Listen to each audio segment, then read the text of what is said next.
Hey, fans of the Monday Movie Club. Today, my goodness, Amy picked Johnny Dangerously from 1984, which is number 5,612 on the Franken list. What's the bottom number again? Can you remind us of that? I wish I knew. And why Johnny Dangerously? Well, I mean, it came out in 1984, and I saw it apparently with Annie and Danny, and he got annoyed that I didn't remember him, but I don't even remember seeing it with Annie. I just remember seeing it and then being with Annie talking about it all the time afterwards. We just loved it. It was perfect. We were 18 years old.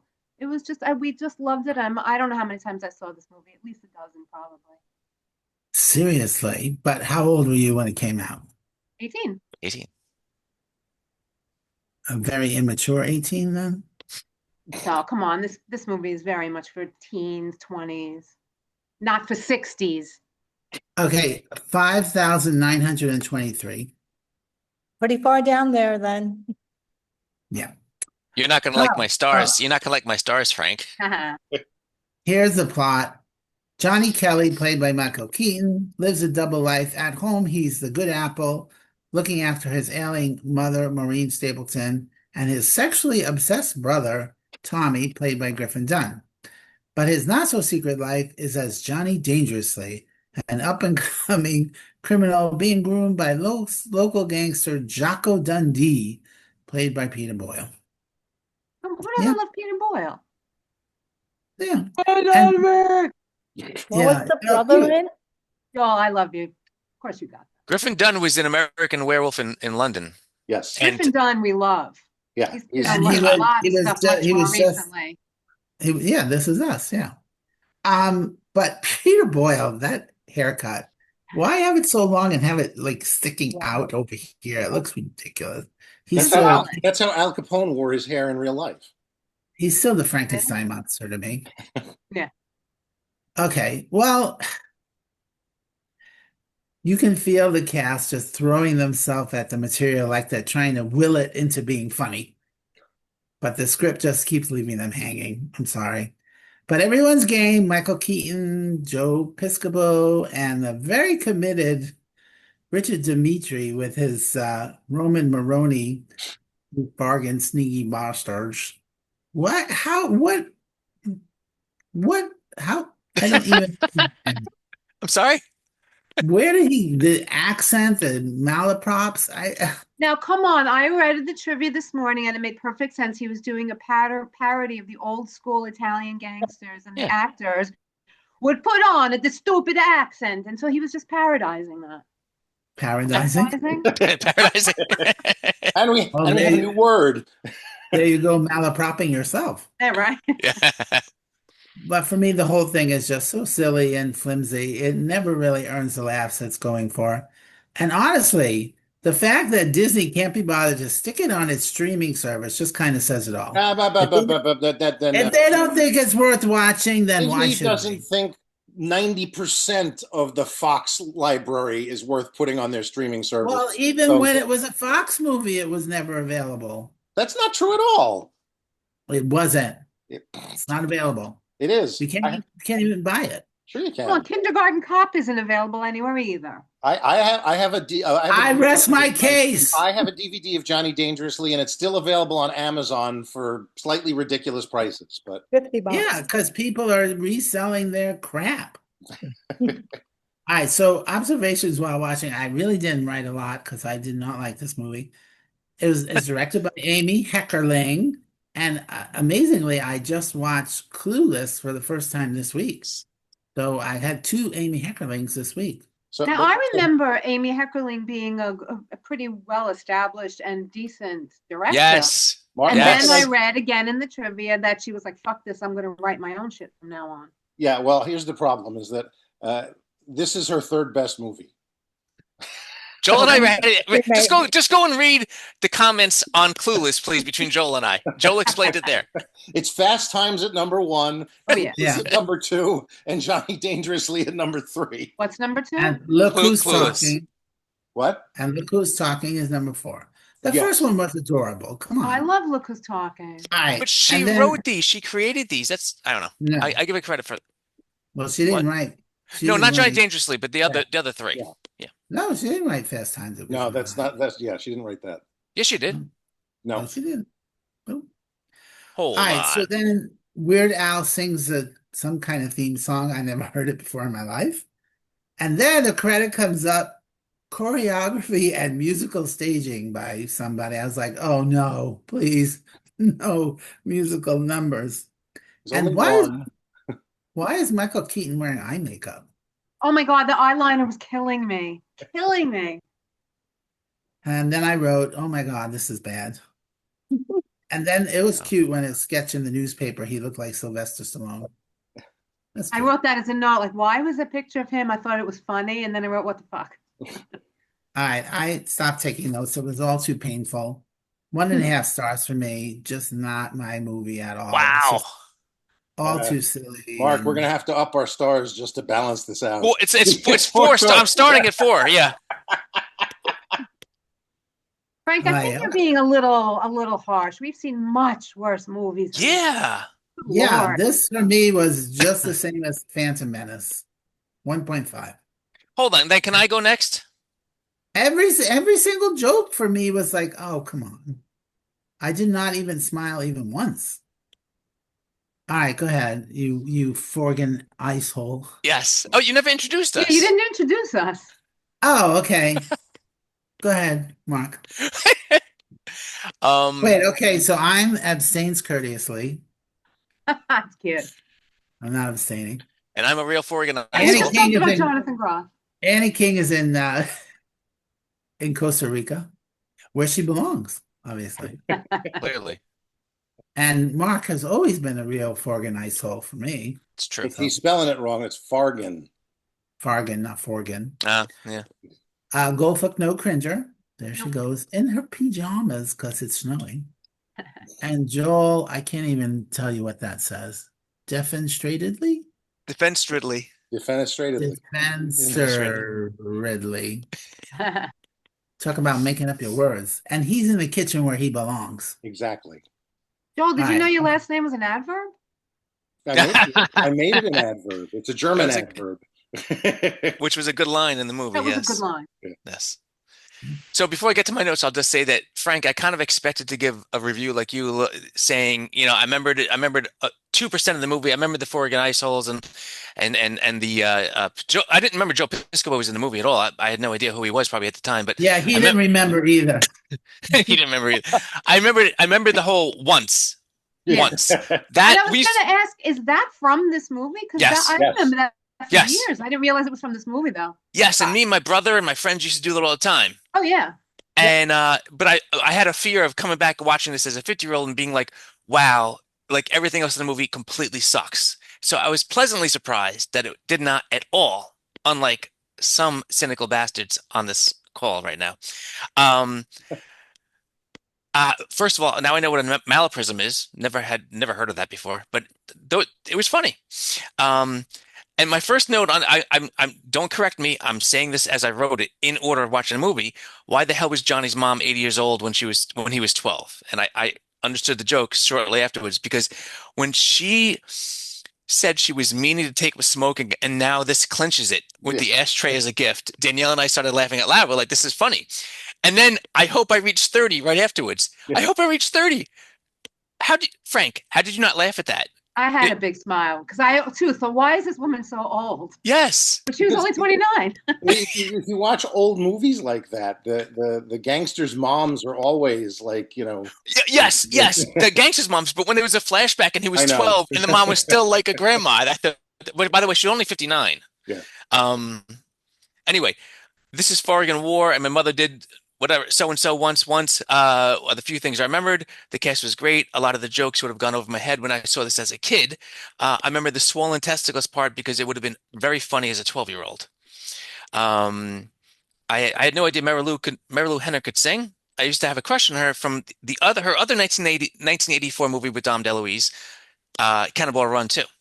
And there was a lot of other connections. She started She out sang a lot as a in Broadway. Taxi. She Yeah. started out a Broadway girl. Yeah. She was in the original Grease. I never watched Taxi. I don't see Broadway, so I had no idea. So good for her. I'm informing you. Did you all Thank you. notice the photo of Danny DeVito after his character was killed off in the newspaper was actually from Taxi? Yeah. Oh, that's funny. I had no idea. Mark, you need Did to you know? start watching Taxi. Well, did you notice the picture of Rocky as opposed to the picture of Rocky in Yeah, the Frank mentioned that. Frank mentioned that. I did. Did you? Good. Oh, I Said it was probably wasn't. Stallone. Yeah. Okay. Rocky is played by Sylvester Stallone, Mark. Yes. Thank you. I'm aware of That's what that. I said. I said it looked like Sylvester Stallone in the paper. Oh, I probably was tuning out at the time. Yeah. He was so annoyed at you already. Yes, exactly. And yes, and I said there's a lot of connections here with Danny DeVito, Mary Lou Henner, and Taxi, Danny DeVito and Joe Piscopo and Wise Guys, etc. So it was kind of all the 6 degrees, 1 degrees, whatever. Peter Boyle saying sounds like Johnny's getting laid with the fireworks cracked my ass up because they always do that stupid fireworks, to show that someone's getting laid. And the fact that he said it, I thought that was just, I don't know, deadpan, funny. This is like a funnier version of Top Secret, although I didn't remember that movie too well either. But I thoroughly enjoyed with a pinch. It was with a pinch of stupidity. So for me, it is 3 stars.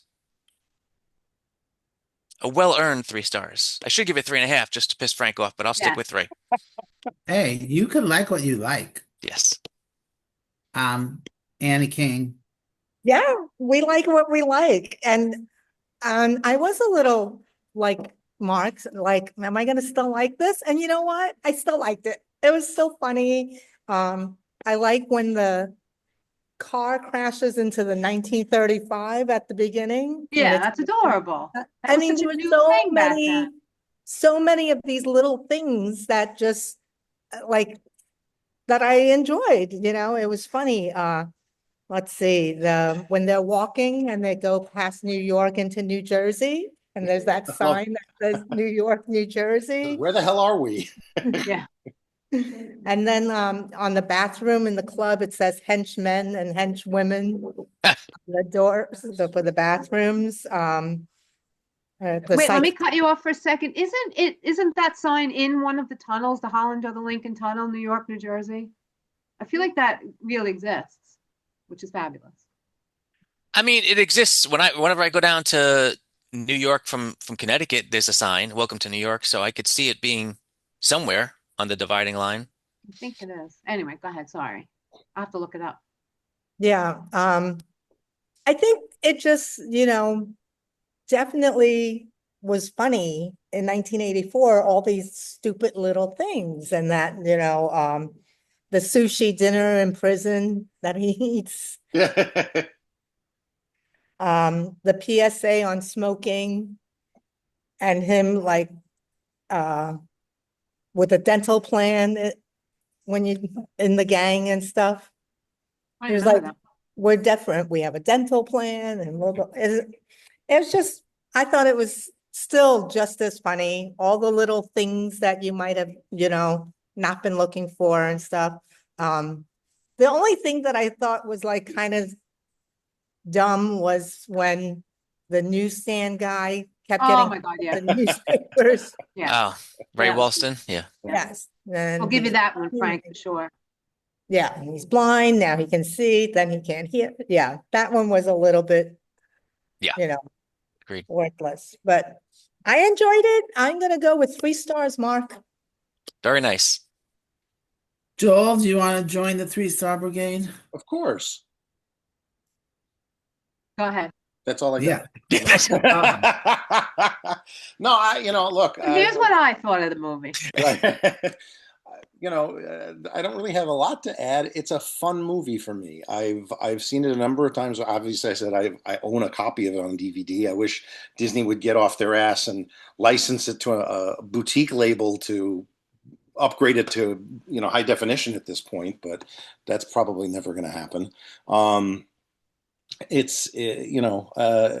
was let's see, 1984. I was 15. 15. Yeah, so right up my alley. I'll disagree with Mark. Top Secret's a funnier film than this, but only because the joke to minute ratio is a bit higher. So Like I do need to rewatch it. I knew it was. I'm not going to defend that at all. But in my head, this was much funnier upon rewatch than my memories of Right. Top Secret. Yeah. And I remembered, it's probably been about a decade since I've seen the movie. I remember a lot of it. I didn't remember the whole he was eating sushi in prison bit, which was kind of like, oh, that's funny. Laughed at a lot of things like I used to. I love the fact that, the Weird Al song is actually back in the movie because it was not on the VHS version or the TV versions for years until Fox put it on DVD. They finally decided, all right, we'll pay Weird Al for the rights again or something. So, it's a fun Weird Al song. Oh, I forgot to mention that I loved Michael Keaton. At that point, he was like I would go watch anything he was in. Yeah, I still feel like that though. Yeah, Michael Keaton, He's a hell of a career. I didn't realize he was 74 years old. Yeah, he's old. He looks great for his age. They really need to Well, considering this was 40 years ago. Yeah, well, but they really need to drag Jack Nicholson out of retirement and make The Dark Knight Returns into a live action movie with the two of them at this point. So and Danny DeVito. Except the Penguin's not in that story. So yeah, but they could drag Billy D. Williams in as Two-Face. So finally give him the opportunity to play the part. Other than the voice in the Lego Movie. Anyway. It's a fun movie. I still enjoyed it. I'm gonna give it. It's a soft 3 stars, admittedly, but I'm gonna give it 3 stars. Well, I gave it a very strong 1.5. Yeah, which is why his is a soft 3 versus a strong 2.75. Exactly. Yes. Mine's a strong 3. All right, Aim, you picked it. Do you remember? Is it everything you remembered? I wish I remembered more, but when I said before that Annie and I wait, Aim, I think I'm going to have to put that on your tombstone. I wish I had remembered more. So true. I really remembered nothing except what I said before and the once, and I had no idea it was from this movie at this point. And Annie and I constantly would say, "I know this grapevine." I don't know why, we just thought that was the funniest line. I could still see us saying, "I know this grapevine." Love that line. I said knocking down the 1935 was absolutely adorable, so unexpected, so long ago. Your testicles and you was really stupid and went on way too long. It was terrible. I thought the line, "Do you know your last name is an adverb," would have been great writing because that was a great line if Michael Keaton had a really funny comeback, but all he did was make a face and that killed it. I was sad. Yeah. That's what I remembered. The newspaper saying, "Oh." So what? Wait, what would have been the comeback if somebody else was like, "Did you know your name was a noun?" I wish I could come up with something really funny because I have no idea. But something could have been great. I actually found the whole storyline of Johnny being framed for murder and Tommy finding out his brother is a gangster quite interesting, fun, and a well-written storyline. After reading the trivia, I then learned that it was the plot of a 1933 movie called Manhattan Melodrama. Yep. What was it, Cary Grant? No, it's Clark Gable and Clark Gable. Why am I blanking on his name? William. Yeah, somebody else. I can't remember as well. And then I looked it up, and it's not streaming anywhere. I'm a huge Griffin Dunne fan and was shocked that Tommy was played by Griffin Dunne. Oh my God. And then I learned this in the trivia, which I'm going to read because it's fascinating. In Griffin Dunne's memoir, he discusses that while filming this movie, he was also going through the trial of his sister Dominique's murder, which we all remember. He said that in one of the scenes, there was a group of... Was his sister the one that died from a poltergeist? No, that was, oh my God, I can't remember the name. I thought her name was Dominique too. No, Heather? No, Heather O'Rourke died young. Her older sister in the movie was strangled to death by her boyfriend in front of her house. Yeah, that was her. That's her. Yeah. That is her. Oh, she was in Poltergeist? I didn't remember that. Yeah. That is her.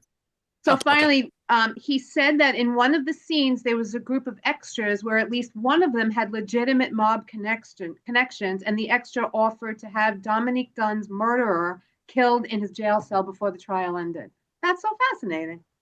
The only other thing I said today, I wrote was, can you imagine a movie character today holding up a gun and saying it shoots through schools? Yeah. Yeah. We were watching, I was watching that with Dave Yellen, and he, when that line, he's like, "Oh, that's not good." Yeah. Yeah. I heard they edited that out right around Columbine. Yeah. That's like watching Meet the Parents when he's on the plane at the end. Ben Stiller. he threatens to light off a bomb, and he's like, bomb, bomb, ba- bomb, bomb, bomb. Ah. It came out, I believe Meet the Parents came out in early 2001, Oh, wow. a few months before 9/11. That's that's one of the reasons I haven't gotten to see the new version of The Running Man, but I'm really curious how they changed the ending of the novel, since they were keeping it close to the novel, because that's how the novel ends.